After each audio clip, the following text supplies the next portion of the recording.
ഇതാണ് PIR sensor അഥവാ passive infrared sensor.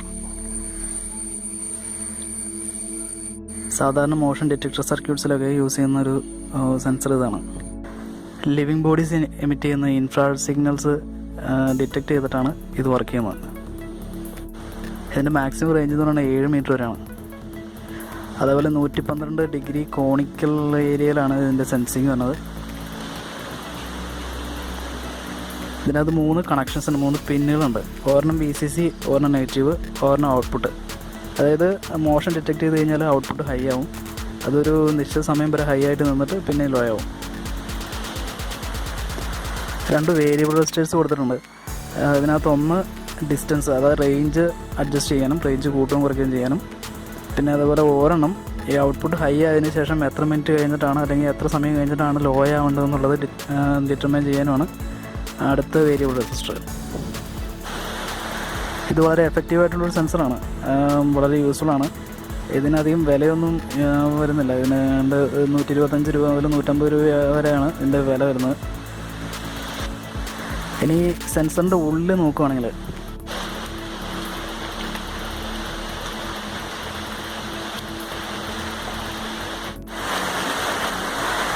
ഈ കാണുന്നതാണ് ഇതിൻ്റെ ഡിറ്റക്ടർ. ആക്ച്വലി ഇത് 2 ഡിറ്റക്ടേഴ്സിൻ്റെ ഒരു കോമ്പിനേഷനാണ്. 2 ഡിറ്റക്ടേഴ്സ് സൈഡ് ബൈ സൈഡായിട്ട് അറേഞ്ച് ചെയ്തേക്കുന്നു. 2 ഡിറ്റക്ടേഴ്സും ഇതിൻ്റെ മുമ്പിൽ, അതായത് ഇതിൻ്റെ റേഞ്ചിനുള്ളിൽ ഒരു ബോഡി, ഇൻഫ്രാറെഡ് റേഡിയേഷൻ എമിറ്റ് ചെയ്യുന്ന ഒരു ബോഡി വരുമ്പോൾ അതിൻ്റെ വാല്യൂ, അതായത് ഇതിനകത്തൊരു ഓരോന്നിനും ഓരോ വാല്യൂ ഔട്ട്പുട്ട് വരും. അതിനുശേഷം ഇതിൻ്റെ ഔട്ട്പുട്ട് നമ്മൾ കമ്പയർ ചെയ്തിട്ട് ഒരു ഡിഫറൻസ്, അതായത് ഔട്ട്പുട്ടിൻ്റെ ഡിഫറൻസ് ജനറേറ്റ് ചെയ്യും. ഇനി ഒബ്ജക്റ്റ് മൂവ് ചെയ്യുന്ന സമയത്ത് വീണ്ടും ഈ 2 ഡിറ്റക്ടറിലും വരുന്ന ഔട്ട്പുട്ടിലും മാറ്റം വരും. അപ്പോൾ അതിൻ്റെ ഡിഫറൻസിന് മാറ്റം വരും. അപ്പോൾ ഈ ഡിഫറൻസിൽ വരുന്ന മാറ്റം ശ്രദ്ധിച്ചിട്ടാണ്, അതായത് നോക്കിയിട്ടാണ് ഇതിനകത്ത് ഒബ്ജക്റ്റ് മൂവ് ചെയ്യുന്നു എന്നുള്ളത് ഡിറ്റക്റ്റ് ചെയ്യുന്നത്. ഇനി ഈ വൈറ്റ് കളർ കാണുന്നത് ഇതൊരു ലെൻസാണ്, ജസ്റ്റ് ഒരു കവറല്ല, ഇതൊരു ലെൻസാണ്. ഈ ലെൻസ് യൂസ് ചെയ്യുന്നതെന്ന് വെച്ച് കഴിഞ്ഞാൽ ഇൻഫ്രാറെഡ് റേഡിയേഷൻസിനെ, അതായത് അവിടുന്ന് ഇവിടുന്നൊക്കെ വരുന്ന ഇൻഫ്രാറെഡ് റേഡിയേഷനെ കോൺസെൻട്രേറ്റ് ചെയ്തിട്ട്, അതായത് ഫോക്കസ് ചെയ്ത് ഈ ഡിറ്റക്ടറിൽ വീഴ്ത്താൻ വേണ്ടിയിട്ടുള്ള ഒരു ലെൻസാണ്. ഇനി ഇത് വെച്ചിട്ട് സർക്യൂട്ട് എങ്ങനെയൊന്നും ചെയ്യാമെന്ന് നോക്കാം. അപ്പോൾ ഇതൊക്കെയാണ് ഇതിന് യൂസ് ചെയ്യാൻ പോകുന്ന കമ്പോണൻസ്. ഒരു 5 വോൾട്ടിൻ്റെ വോൾട്ടേജ് റെഗുലേറ്റർ, ഒരു ട്രാൻസിസ്റ്റർ, ഇത് NPN ട്രാൻസിസ്റ്ററാണ്, BC548.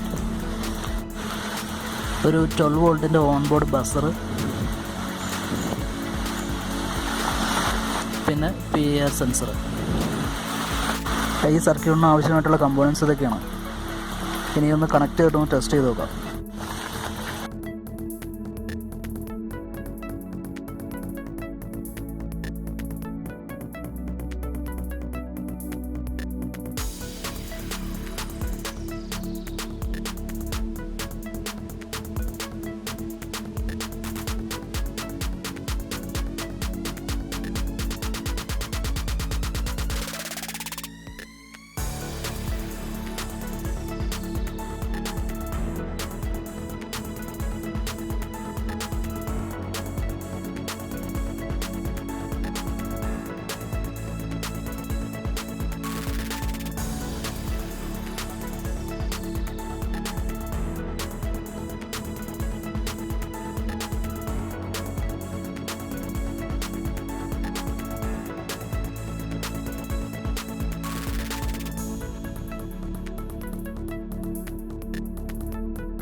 സർക്യൂട്ട് കംപ്ലീറ്റ് ആയിട്ടുണ്ട്. ഇനി ഒന്ന് മൗണ്ട് ചെയ്തൊന്ന് ടെസ്റ്റ് ചെയ്ത് നോക്കാം. സെൻസറും സർക്യൂട്ടിൽ കണക്ട് ചെയ്തിട്ട് മൗണ്ട് ചെയ്ത് വെച്ചിട്ടുണ്ട്. ഇതിപ്പോൾ നിർത്താതെ ബസർ അടിച്ചുകൊണ്ടിരിക്കുകയാണ്. അത് ഞാനതിൻ്റെ മുമ്പിൽ നിൽക്കുന്നതുകൊണ്ടാണ് ഇതിന് ബസർ അടിച്ചുകൊണ്ടിരിക്കുന്നത്. ഇനി ഇതിൻ്റെ റേഞ്ചിനൊന്ന് പുറത്തേക്ക് പോയിട്ടൊന്ന് ടെസ്റ്റ് ചെയ്ത് നോക്കാം.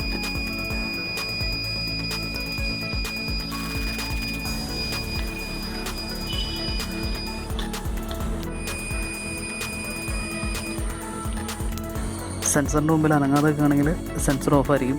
അപ്പോൾ ബസറും ഓഫാവും. എങ്ങാനും അനങ്ങി കഴിഞ്ഞാൽ അപ്പോൾ സെൻസർ ഓൺ ആവും. ഇതിപ്പോൾ സെൻസർ ചെയ്യുന്ന ഏതാണ്ട് ഒരു 6-6.5 മീറ്റർ ഡിസ്റ്റൻസ് ഉണ്ട്.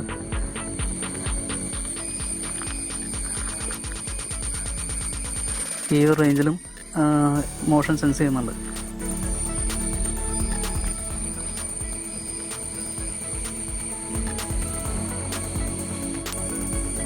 ഇവിടെ ഇപ്പോൾ ഓൾമോസ്റ്റ് 7 മീറ്റർ ഡിസ്റ്റൻസ് ഉണ്ട് സെൻസർ ചെയ്യുന്നത്. ഇവിടെയും ഡിറ്റക്ഷൻ നടക്കുന്നുണ്ട്.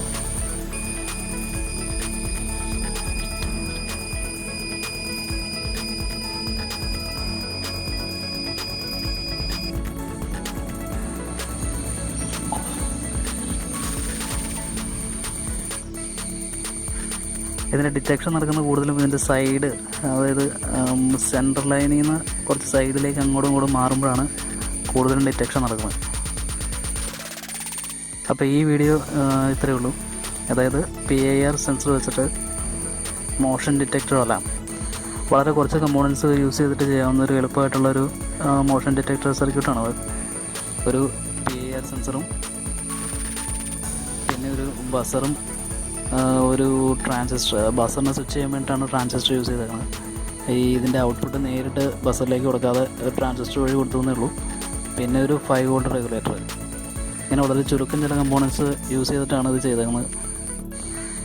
ഇപ്പോൾ ഇവിടെ കാണിച്ചിരിക്കുന്ന പോലെ ഒരു സെൻസറിന് പകരം ഒന്നിൽ കൂടുതൽ സെൻസറുകൾ പല സ്ഥലങ്ങളിലായിട്ട് അറേഞ്ച് ചെയ്തിട്ട് എല്ലാം കൂടിയിട്ട് വയർ ചെയ്ത് ഒരു കോമൺ ആയിട്ടുള്ള ഇതുപോലെ ഒരു അലാമിംഗ് സർക്യൂട്ടിലേക്ക് കൊണ്ടുവന്നാലും അങ്ങനെയും ഇത് ചെയ്യാം. അപ്പോൾ പല സ്ഥലങ്ങളിൽ നിന്നുള്ള മോഷൻ ഡിറ്റക്ഷൻ പോസിബിൾ ആവും. ഈ മൊഡ്യൂൾസ് എല്ലാം വയർ ചെയ്യുന്നതിന് പകരം വയർലെസ് ആയിട്ടും ഈ ഡിറ്റക്ടേഴ്സ്, അതായത് അലാമിംഗ് സർക്യൂട്ടിലേക്ക് കണക്ട് ചെയ്യാൻ പറ്റും. ഏതെങ്കിലും തരത്തിലുള്ള വയർലെസ് സർക്യൂട്ടുകളോ വയർലെസ് മൊഡ്യൂളുകൾ യൂസ് ചെയ്ത് കഴിഞ്ഞാൽ അത് പോസിബിളാണ്.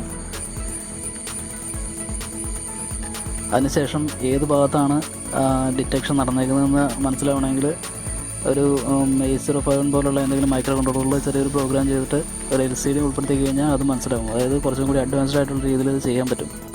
ഈ പറഞ്ഞ 2 രീതിയിൽ, അതായത് വയർലെസ് ട്രാൻസ്മിഷൻ ഉൾപ്പെടുത്തിയിട്ടും 8051 വെച്ചിട്ട് LCD ഒക്കെ ഉൾപ്പെടുത്തിയിട്ട് ചെയ്യുന്ന രീതിയും അത് പിന്നെ ഒരിക്കൽ മറ്റൊരു വീഡിയോയിൽ ചെയ്യാൻ ഉദ്ദേശിക്കുന്നുണ്ട്. അപ്പോൾ ഇന്നത്തെ വീഡിയോ ഇത്രയേ ഉള്ളൂ. ഈ വീഡിയോനെ പറ്റിയുള്ള കമൻറ്റുകളും എന്തെങ്കിലും അഭിപ്രായങ്ങളും അല്ലെങ്കിൽ എന്തെങ്കിലും സംശയങ്ങളോ കാര്യങ്ങളൊക്കെ ഉണ്ടെങ്കിൽ കമൻറ്റ് ബോക്സിൽ ദയവായി രേഖപ്പെടുത്തുക. പിന്നെ ചാനൽ സബ്സ്ക്രൈബ് ചെയ്യാത്തവർ ആരെങ്കിലും ഉണ്ടെങ്കിൽ എത്രയും പെട്ടെന്ന് സബ്സ്ക്രൈബ് ചെയ്യുക. വീഡിയോ ഇഷ്ടപ്പെട്ടിട്ടുണ്ടെങ്കിൽ വീഡിയോ ഒന്ന് ലൈക്ക് ചെയ്യുക. അതേപോലെ നോട്ടിഫിക്കേഷൻ ഫീച്ചറും കൂടി ഒന്ന് എനേബിൾ ചെയ്തിടുക. അപ്പോൾ ഇനി മറ്റൊരു വിഷയമായിട്ട് മറ്റൊരു വീഡിയോയിൽ വരാം.